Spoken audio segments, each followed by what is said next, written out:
Përshëndetje të dashur nxënës. Sot në lëndën e qytetarisë ne kemi projekt. Tema e projektit është problemet globale në komunitetin tim. Në këtë temë, unë do t'ju njoh me disa nga problemet kryesore që shqetësojnë globin tonë sot dhe komunitetin tonë. Dhe në fund, ju këtë projekt do t'a përmbylli me një ese argumentuese. Rezultatet që do të arrini në këtë projekt do të jenë: do të evidentoni disa nga problemet globale që ndeshin në lagjen, komunitetin ose vendin tuaj. Do të analizoni shkaqet dhe pasojat që sjellin këto probleme në komunitet.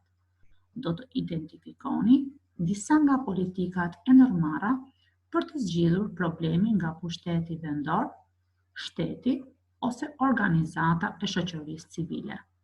Dhe në fund, do të vlerësoni në mënyrë kritike qëndrimet e politikës tonë ndaj problemeve globale. Të njihemi me disa nga problemet globale sot.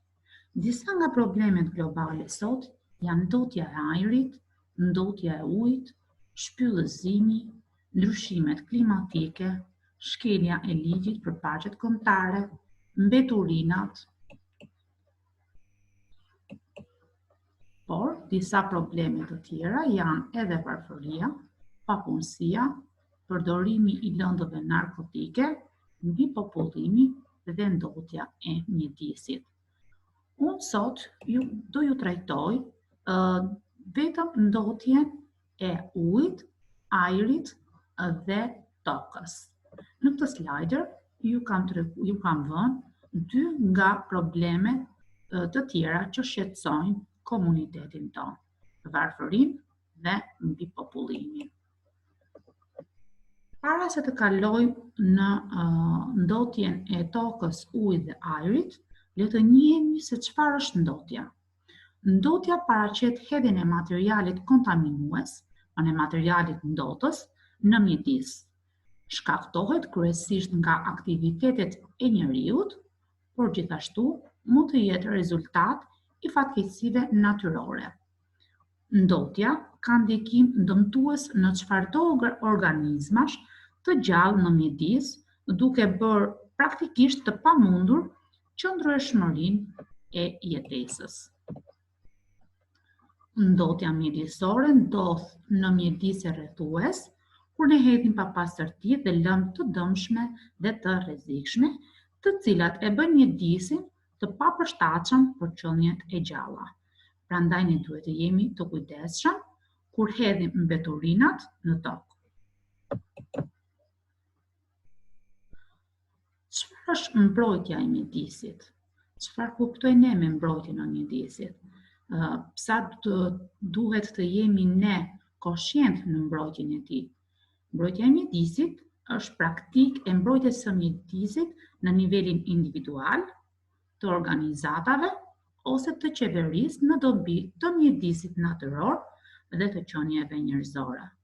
Ajo është e nevojshme për të mbrojtur nga aktivitetet e ndryshme të njerëzit që bën mbi mjedis.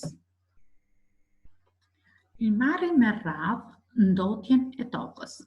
Ndotja e tokës paraqet ndotjen e sipërfaqes natyrore të tokës nga aktivitetet industriale, komerciale, shtëpiake dhe bujqësore. Toka ku ne jetojmë dhe zhvillojmë veprimtarinë tonë është mjaft e rëndësishme. Pa të nuk mund të ketë jetë ashtu si dhe uji. Toka është e rrezikuar nga ndotja. Të njëjtët faktorë që ndotin ujin edhe ajrin, ndotin edhe tokën. Nga ana tjetër, toka është e rrezikuar edhe nga humbja e shtresës së sipërme që përdoret prej njerëzit për zhvillimin e bujqësisë, blegtorisë. Humbja e saj vjen edhe nga fenomeni i shpyllëzimit erozionit.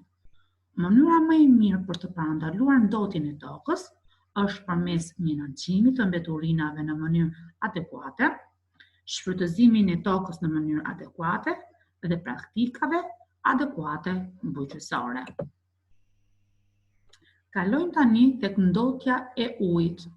Ndotja e ujit paraqet hedhjen e materialeve kimike, biologjike dhe fizike në përsasi të mëdha të ujit, të cilat shkaktojnë cilësinë e gjallësave në të. Uji është një element shumë i rëndësishëm dhe kryesor për jetën e njeriut, pasi me të ne mund të gatuajmë, mund të pastrojmë dhe është shumë i rëndësishëm për trupin tonë. Industria, bujqësia janë konsumatorë të mëdhenj të ujit. Burimet ujore po preken si nga faktorët shoqëror edhe nga faktorët natyror. Ndër faktorët natyror janë kalimi i ujit në sipërfaqe ose në thellësi, duke u përzierë me ujërat e ndotur. Ndotja që vjen nga përdorimi i kimikateve, derdhja e mbeturinave, derdhja e naftës e të tjerë. Ndotja e ujit sjell pasoja të rënda si zhdukjen e gjallësave, përhapjen e sëmundjeve dhe të tjerë. Mënyra më e mirë për të parandaluar ndotjen e ujit është moshedhja e mbeturinave dhe materialeve të tjera kimike të dëmshme në burimet tona të furnizimit me ujë. Në këtë slajder ju kam vënë edhe një thënie për ujin. Mira njerëz kanë jetuar pa dashuri, por asnjë pa ujë. Kalojmë tani tek ndotja e tretë, ndotja e ajrit. Ndotja e ajrit është ndryshimi që pëson ajri nga përbërje të tjera kimike që zakonisht sjellin dëmje në mjedis. Zhvillimi i industrisë, përdorimi i makinave, bën që ajri që ne thithim të jetë i mbushur me lëndë të rrezikshme. Mënyra më e mirë për ruajtjen e ajrit është përdorimi sa më pak i makinave dhe filtrimi i tymrave që dalin nga oxhakët e fabrikave. Pasi shqyrtuam 3 nga ndotësit kryesor dhe pam disa nga problemet aktuale që shqetësojnë globin ose komunitetin tonë, ju detyrë keni për të hartuar një esë argumentuese. COVID-19, një kërcënim për ne. Mos vallë ndotja e mjedisit ka ndikuar te ky virus, apo ka qenë një gabim njerëzor. Kjo esë do të punohet në flet formati, duke e ilustruar edhe me një vizatim.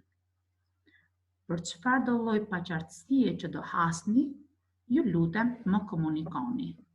Kalofshi mirë.